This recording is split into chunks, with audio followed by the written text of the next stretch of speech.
Well, rivalry week for us against the Steelers.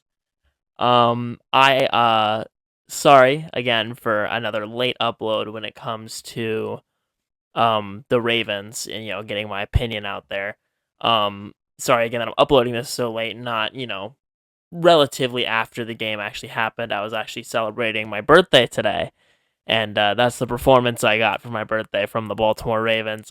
Very thankful for the Baltimore Ravens today.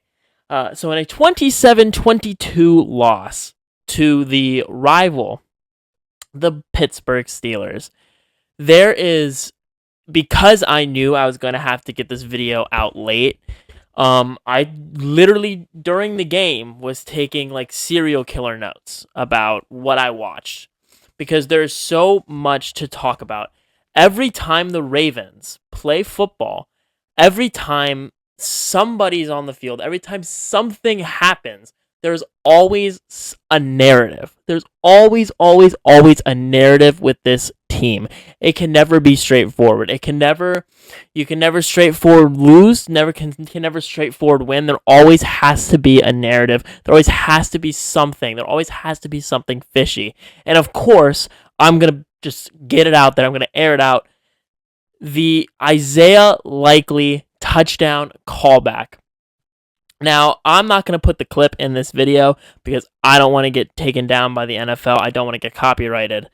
But if you haven't seen it, I sincerely urge you to go to a page like Everyday Baltimore, something like that. It doesn't have to be a Baltimore page, just some NFL page that posts clips of controversial things, posts clips of whatever happens in games like this, and watch it. Watch the play unfold.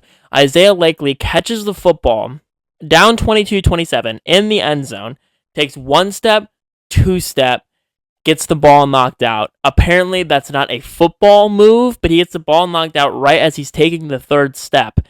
And it's called back after being called a touchdown initially, gets called back. The mic on the ref is not fucking working. The ref's microphone does not work. So we have actually zero inkling of what the call was. We don't know we know obviously that it was called back, but we don't know why. And they didn't give it a fair and honest, long, hard looked at review. They just called it back. And I don't know how to feel about that. I literally on my notes, look, I wrote Lamar elite throw to Likely in parentheses fumble, because the narrative there was initially just going to be talking about how Isaiah Likely lost the football again in a crucial situation. It almost cost us, but then it did cost us. You see me a big writers call back. What? Question mark? Because in my mind, every single day of the week, that's a touchdown, especially when you initially call it a touchdown. I don't understand exactly what the ref saw, and I really, really wish his microphone worked and I got a longer review. I don't know in what world they call that back. I mean, it just seems weird to me, that like your ass can go down and that's a football play, but no feet actually touch the end zone, and that's a touchdown in some situations. I don't get it. In college, I know for a fact that would get counted as a touchdown.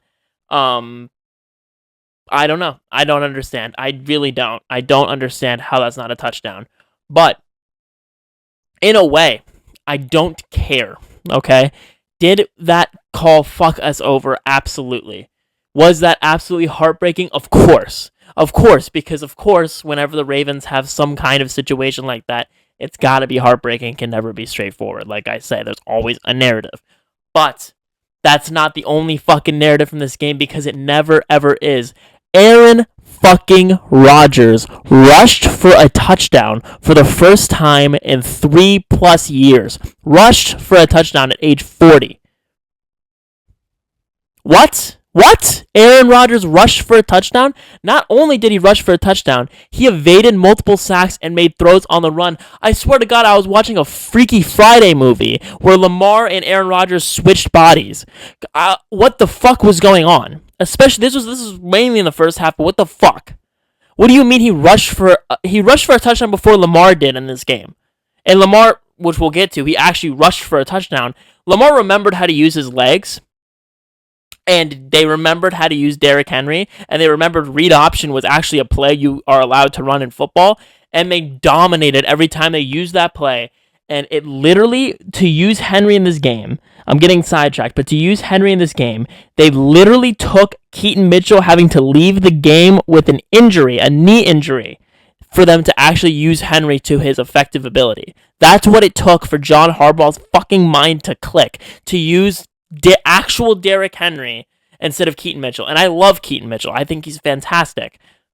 But come on. Like, Derrick Henry is so much better than him in every sense of the imagination.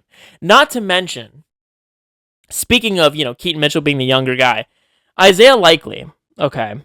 You know what? I'm getting way too sidetracked. Let's dial it back, okay? Let's dial it back to Aaron Rodgers in the first half, completing to DK Metcalf for multiple deep balls, going 3 for 3 on deep balls after going 0 for 13 with multiple interceptions in every week before this game. The Ravens literally had Aaron Rodgers going back into final form with the Steelers, back into his own prime self, rushing for touchdowns, evading sacks, throwing on the run, completing deep balls like it's like it's 2012. That's what the Ravens gave Aaron Rodgers the ability to do. Lamar throws his worst interception possibly of his career, running out to the sideline, tries to float it over a guy, puts not nearly enough power on it, right to him. I've never seen Lamar make a play like that. That was very disheartening, especially when he threw that helmet. There's a stigma going around with Lamar, which I talked about last episode. If you see Lamar get frustrated, if you see Lamar make a mistake, the game is over. He's mentally checked out. It's done. And that's terrible when you see him do that, especially after making a mistake as big as he did with that interception. I knew this game was over, and they made it closer than I thought this game was going to end up. John Harbaugh, not changing the O-line over and over again. I don't know how many more examples we need from Daniel Falele. Get him the fuck out of the lineup. Get him the fuck out of here. What is he still doing here? He's constantly blowing assignments, and Lamar's going to die. He's going to die in the fucking backfield. There's no other way to put it. He's going to die. It's so frustrating. It's so frustrating watching drive after drive. The O-line just collapse and collapse because of the same one or two people every fucking time. You don't see Ronnie Stanley blowing assignments like this, guys. You see Daniel Falele every time. I don't even know if I'm pronouncing his name right, and I don't care. Get him the fuck off the line. I don't care that he's big. He's a big fucking traffic cone. He's a big fucking traffic cone. Nobody is affected when he's on the fucking field. So the first half ends. The fucking Steelers are up. Second half begins. Lamar has a great beginning. Okay, so at the end of the first half, Lamar did rush for a touchdown, which is very exciting to see. Tyler Loop missed the extra point. Didn't end up mattering, but that felt like it was going to matter, if I'm going to be honest.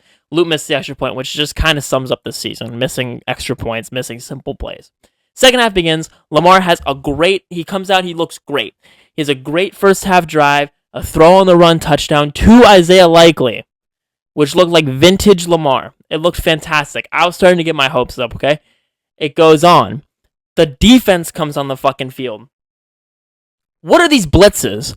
These blitzes, they're just blitzing fucking everybody, cover 0, and on a flat route, the running back catches it and runs it up the fucking field for a touchdown. That shit looked like it was out of Madden. I run those out routes on Madden all the fucking time, and they work because the defense is stupid. Even on All Pro, All Madden, the defense is stupid and will rush way too many people, and they won't have the numbers to protect routes like that. We are rushing so many people. We're rushing way too many fucking people, and we are literally, our leading sack getter has 2.5 sacks on the season. Myles Garrett has literally going to break the sack record in the same division as us, and we have 2.5 sacks. So I know these O-lines are beatable because Myles Garrett is doing it, and we just have none of you can get through. None of you can sack a 40-year-old. You're letting a 40-year-old rush for touchdowns. You're letting a 40-year-old run around and throw the ball at will. You're letting the 40-year-old, with all this pressure, still be able to read a fucking out route that you somehow left wide open, which, by the way, it was a high-low read, and both the fucking throws on the high-low read were touchdowns. So Aaron Rodgers had the option to throw the low because it's an easier throw for a touchdown. What the fuck? How are we letting this happen? The defense, of course, when the offense starts clicking, the defense falls apart. Like I said, like I continue to say, the offense and the defense cannot play well together. They don't play well at the same time. When one steps up, the other collapses. When one collapses, the other steps up. It can't just both work. We're the Super Bowl favorites coming into this season. We are 6-7. We are a fucking meme number after being the Super Bowl fucking favorites. Are you serious? Because both sides of the fucking football can't play football simultaneously together. How the fuck can't both of you play football? It's the easiest fucking thing in the world. When one team, like one side of the football is giving you these possessions, they're giving you these opportunities, just capitalize once and we win this fucking game. We go back. We're back out on the field. 14 weeks it took for John Harbaugh to remember read option, Derrick Henry, and Lamar Jackson can all work perfectly together. Again, it also took that Keaton Mitchell injury for him to fucking get that through his thick skull. Okay? Lamar's locking in during the second half. It's looking good. It's looking great. Rashad Bateman, monstrous drop. That happened in this game. And it made me feel like the narrative was going to be, oh, well, Lamar's good again, but his receivers suck, which has been the narrative for, since his rookie year. So I felt like I can't just make that the fucking narrative again. Because, are you fucking serious? Like, who else does he need? Like, does he actually need a crazy supporting cast? It shouldn't take that. It shouldn't take that. We've seen it not need that before. Willie Snead has been a wide receiver one and we've made the playoffs. We're not making the playoffs with DeAndre Hopkins, Zay Flowers, the best receiver core. Fucking Mark Andrews didn't have a catch today, and you extended him for 3 fucking years. And you're like Isaiah Likely walk, which granted had 2 fucking key fumbles, but I'd rather a guy who's at least getting to the end zone. Fucking Mark Andrews didn't have a catch. He missed a play on the 4th and 5 after Lamar throws it to Likely and it fumbles, whatever, gets called back, okay? After that crazy play, the inexplicable touchdown callback, we get to a 4th and 5 situation where Lamar's passing to Mark Andrews for what feels like the first time the entire game. He passes it to the guy we just signed for $3 million. He gets blanketed by Patrick Queen, because of course it has to be a former fucking Raven who's making some crazy fucking play against our tight end we just signed. There's always a story. There's always a story. And Henry was playing amazing. And I'm just saying, like, look at what happens. Look at what happens when you use Derrick Henry and you use Lamar's legs. And I'm thinking this. I'm like, fuck, we're finally figuring it out. And then the whole callback happens. We get the ball back. With 2 minutes. Literally the perfect 2-minute drill.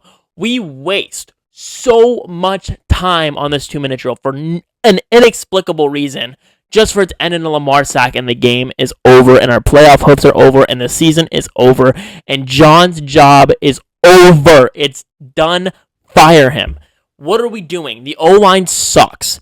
The O-line reeks. It took him 14 weeks to figure out Derrick Henry's still on his fucking team. It took him 14 weeks to remember Lamar can run the ball, and you could do designed runs with him. And they were getting scared when this was happening, but it's too late when you figured this out. It took you 14 and a half weeks. We're in the middle of a fucking game that's literally deciding AFC North's fates. Thank God the Bills won, or the Bengals might as well win this fucking division. Are you serious? It's over. It's done. Fire everyone. Lamar, you need to stay in your second half form. Never throw a pick like that again. Likely, hold on to the fucking football. Refs, hold on to your fucking minds. Stop calling back stupid shit. Stop calling back offensive pass interference against Zay Flowers when he barely extends his hand. Stop it. Stop calling stupid shit back against our offense. I'm sick and tired of having some dumbass voodoo and some stupid fucking narrative always being about this team. I'm finished with it. This season's over. Look forward to next season. Become the Super Bowl favorites again and act like a Super Bowl fucking favorite. We did all of this. The biggest fucking kicker about this entire game, and I'll leave you with this. We did this in front of a Super Bowl team that knows what it's like to win and stood up to adversity and got the job done. And we showed them that we can't. So get the fuck in your own minds. Lock the fuck in. Fire who you need to fire. And create that atmosphere in the team that the 2011 and 12 and whatever season that was. I think it was 10-11. It doesn't matter. The team that was here today to watch you suck, create what they had and become what Ravens football is about, because this, as a Super Bowl favorite, is disgusting. It's over. It's done. Season is kaput. It's on to the next season, and you better figure out whatever the fuck it is, because I cannot do this. We play the Steelers in 2 weeks. I don't want to be back here in 2 weeks having these same serial killer notes with the same fucking issues. I'm done. It's over. Figure it out. Figure it the fuck out, and figure it out quick. That's it for this one. I'll see you next week with another Ravens rant. In the meantime, I'll upload some other videos for you guys. But holy shit, Ravens need to figure this the fuck out.